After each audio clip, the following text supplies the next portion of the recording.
Hey everyone, Phi Farley here. It's week 6 of the NFL season. Got a best bet for you of the weekend in the NFL. I'm pumped about this pick. I think we have a tremendous spot here to cash in. I'm going to break the whole game down for you in just 1 second. I always say better to know why than just the what, not just what we're picking, but why we're picking it. So I'm going to break it all down for you. I think we have a great opportunity here to cash a ticket. In fact, I'm going to be upping my amount on this one just because this is a really good value spot, and it's proven time and time again to cash. And I think everything points towards one team here, which is kind of scary to say when it comes to sports capping. But I'm going to break it down for you in just 1 second, and we'll get to the details here throughout the video. So stay tuned for that. Before I get into that, though, let me say if you haven't subscribed or hit the notification bell, take a second to do so. Hit that notification bell, hit subscribe, and also, check out my picks, patreon.com/PhiFarley, college football each and every weekend, NFL each and every weekend, full slate, not to mention ALCS, NLCS, daily best bets. That'll be coming up here shortly. For today, hit 3 straight now. Every day we've won the daily best bet in baseball. Looking forward to another win today. Waiting on starting pitchers to get announced, so stay tuned for that. And again, all plays are posted on patreon.com/PhiFarley. It's down in the description if you want to check it out. All right. Now let's talk about this weekend, week 6. COVID is driving me nuts. I got to be honest. I know I'm not the only one, but the scheduling and delays and who's starting having an impact on the weekly schedule is irritating. And it's probably not going to get better. So here's what we got. I hope this one isn't impacted. I would be not happy if something happens to the game by the time we get to Sunday. But we're looking at a 10 o'clock start, Pacific time, Sunday in Minnesota. Did I just say that right? Where's that game at? There it is. Yes, 10 o'clock start, Minnesota hosting Atlanta. Now let's talk about these two teams.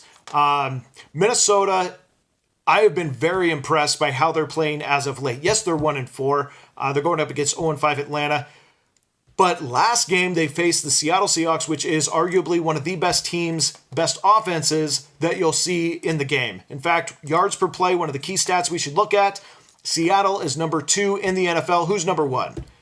Green Bay Packers. That's right. Number 1 offense, 6.8 yards per play. Seattle, number 2, 6.6. Who's number 3? Dallas Cowboys, 6.5 yards per play. Sure enough, those are who we typically put up as the number 1, 2, and 3 offenses in the sport right now. So those numbers don't lie. But when we factor in who's at home here in this one, there is by far one team better than all others, and that is the Minnesota Vikings, averaging 7.6 yards per play at home. That's half a yard better per play than the Green Bay Packers. Now let me get back to my original point.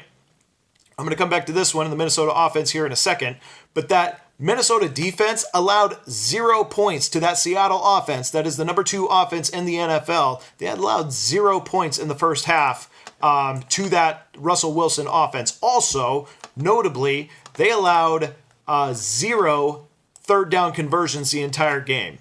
They are the number 1 team in getting their opponent off the field on third down. In fact, 27% of the time, number 1 in the NFL, they allow someone to convert a third down on them. The last 3 games, 18.75%.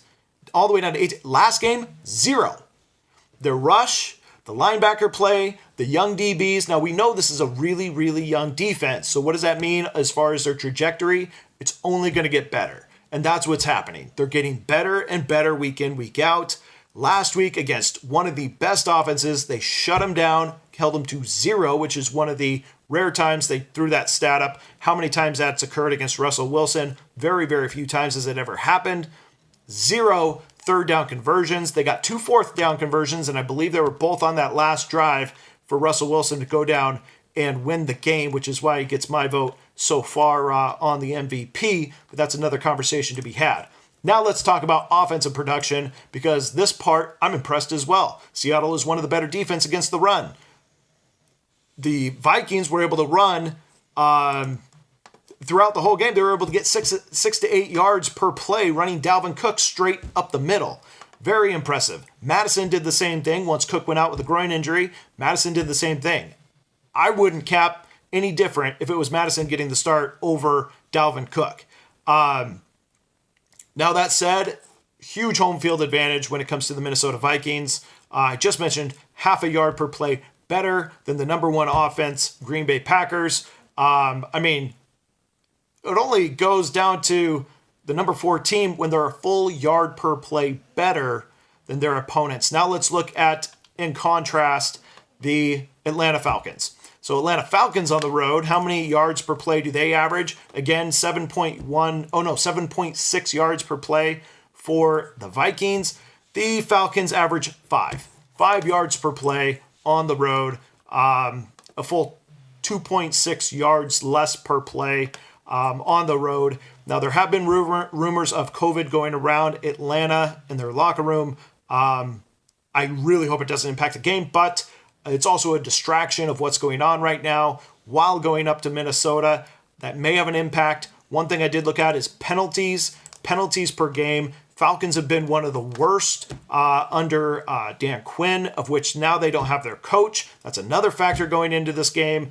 They got a new head coach, an interim head coach for now, but the Falcons on the road averaging 5.5 penalties per game. Last year it was 7.4. But meanwhile, the Minnesota Vikings, they don't give you free yards. Only 4 penalties per game when at home.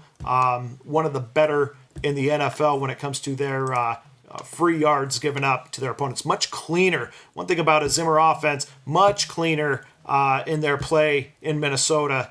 And so they just don't give you free yards. And that's what we get. Of course, number 1 is New England Patriots. It's a very well-coached team, let's be honest. But Minnesota at home is the much better offense, much better defense, much cleaner offense, cleaner defense.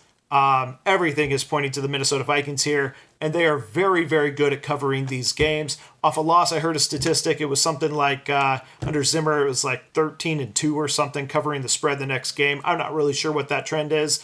You can look into it for yourself, but I like everything else pointing towards Minnesota here. The line opened up at 3, went up to 3.5. That's where I grabbed it. Was hoping to get this video out this morning at 3.5. Unfortunately, now it's at 4. You may be able to find 3.5, but we'll have to go with the 4. I'll take the 4. I think this is going to be an absolute blowout. And when you got a team that can run the ball and the other team can't stop the run, the control is going to go over to Minnesota. Look for the second half. That lead to continue to climb. So I have no problem taking that Minnesota team. There's a lot to like in Minnesota. You might be sitting at 1-4, but there's a lot to like about this team right now. So I think we have an undervalued Vikings team at home, which they played great at. So give me the Vikings minus the 4 as of right now. Good luck, everyone, this weekend, and we'll see you again soon.